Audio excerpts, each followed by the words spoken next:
Hello everybody, welcome back to my channel. My name is Queenie. For those who don't know me, reviewing Indian Matchmaker Season 3, Episode 2.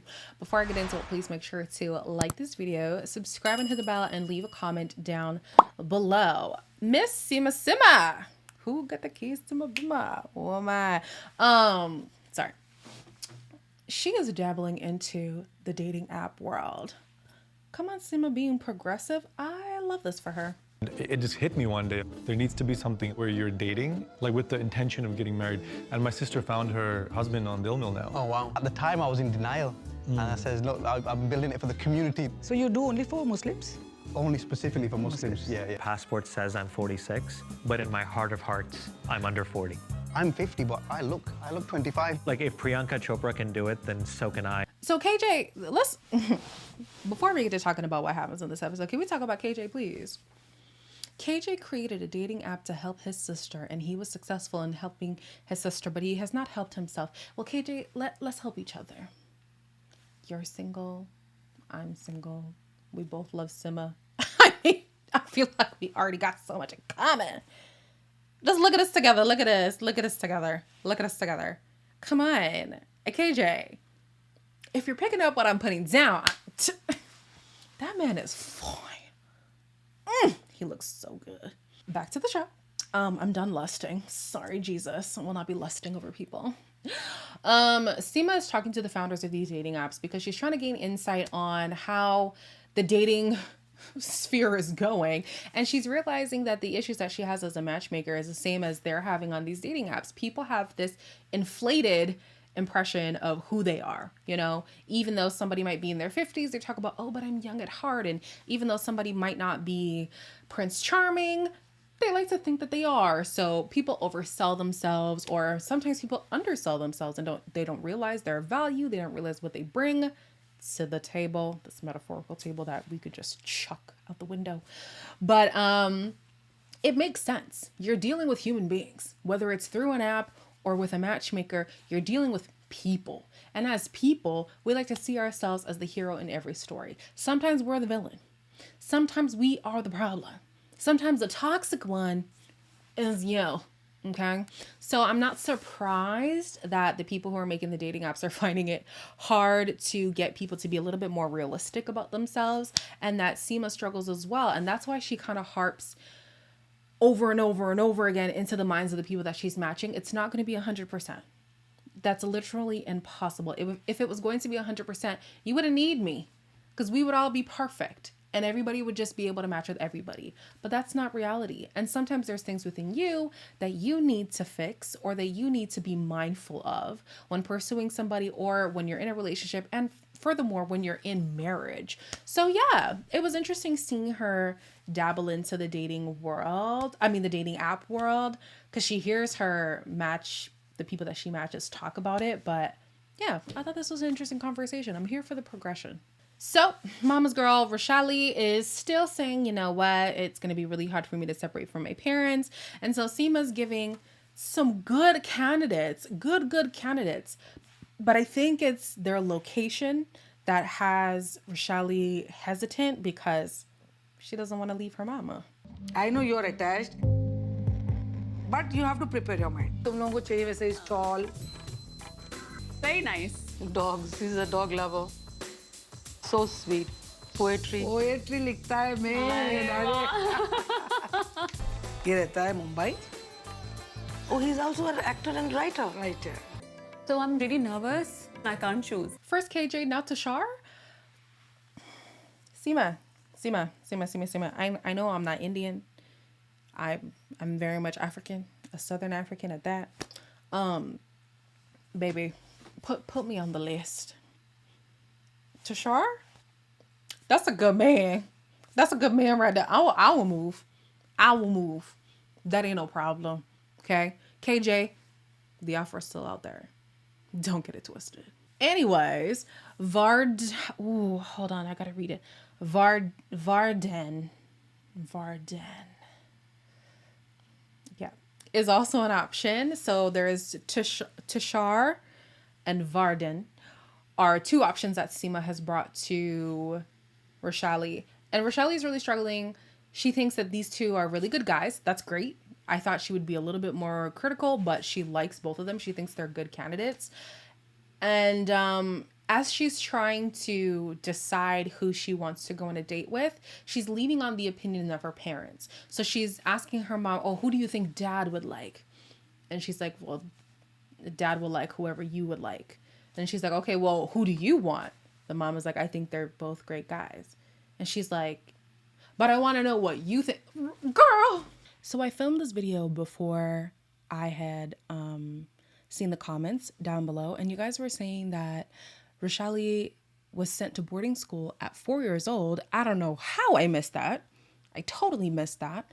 But her attachment issues make complete sense. And now I'm totally understanding why she wants to be on her mom's hip. That's very traumatic. I really feel for her. But yeah, I just wanted to add that in here because I'm obviously not going to talk about it because I didn't know. I'm going to need you to boss up and start making some boss lady decisions, okay? This is about your life. This is who you are going to be married to. Thank God you have parents who are even okay with all the options being given. I feel like a lot of the time that's the hardest battle. Sometimes our parents are like, I don't like that for you. And so now you have to fight against your parents. Your parents aren't even fighting you. You are fighting yourself. Girl. So Seema, you're a little bit slick, Seema. Seema has found a few options for Bobby, but because Bobby has a long criteria list, she's giving him one option at a time so that he can fully explore that option instead of weighing the options against each other. Why is the first option Priya? So Priya Ashra. She's a clinical pharmacist. She stays in North London. Works at all private chef, so she is a good. I can learn how to cook. It's almost like someone's reading my mind. You can think there's a bit of destiny there. We'll see what happens. As soon as I saw Priya's face on that paper, I said, this is a setup. This is a setup. Seema, what are you doing? You know Priya's not going to be into this man. You know she's not going to be into this man. And you know Bobby's going to give his whole heart and soul into this date. And it's going to be all for naught because she will not like him. So here I was thinking, oh my gosh, this is a setup, right? As time gets closer for Priya and Bobby to go on this date, first he has to meet the family. And I'm like, well, hey, well, wait a minute. This is actually going pretty well. For once, I'm being tested. Normally as a teacher, the parents are like panicking. Why? Whereas this time I was like, go make a good impression, good impression. I eat pretty healthily, I think. Most days.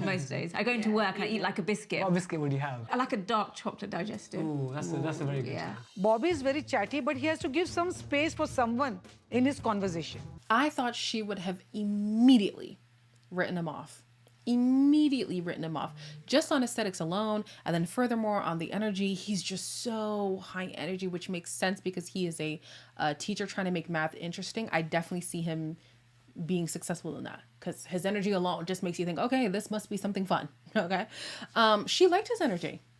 She can see that he is high energy, but it didn't put her off. And I felt like Bobby handled himself so well. He was making jokes with the family. He was talking to Seema, but also talking to Priya as well. He was balancing the conversation. I was so proud. Still talks a lot. But that just meant the conversation kept going. And I didn't feel like he was over talking anybody. I was so proud of Bobby.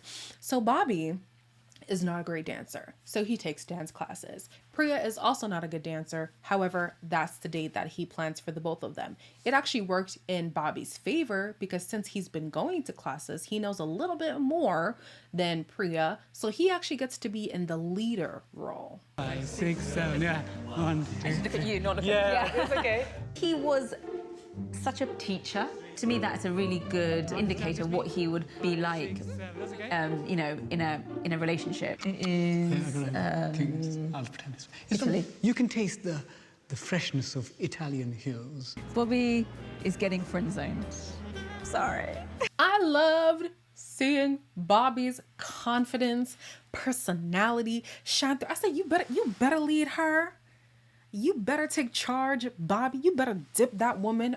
Yes. So they're talking, conversation is flowing, and she's like, yeah, he talks a lot, but there's never an end to the conversation. He's very engaging, he's very nice, he's kind, he's polite, he's generous, he's all these things.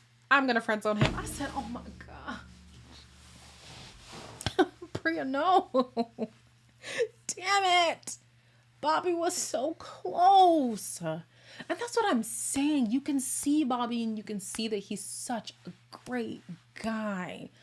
And I hope he doesn't steer me wrong, because I thought the same about, what's her name? From season 1 and season 2. Was it Nadia? I think her name was Nadia. She was so open in season 1.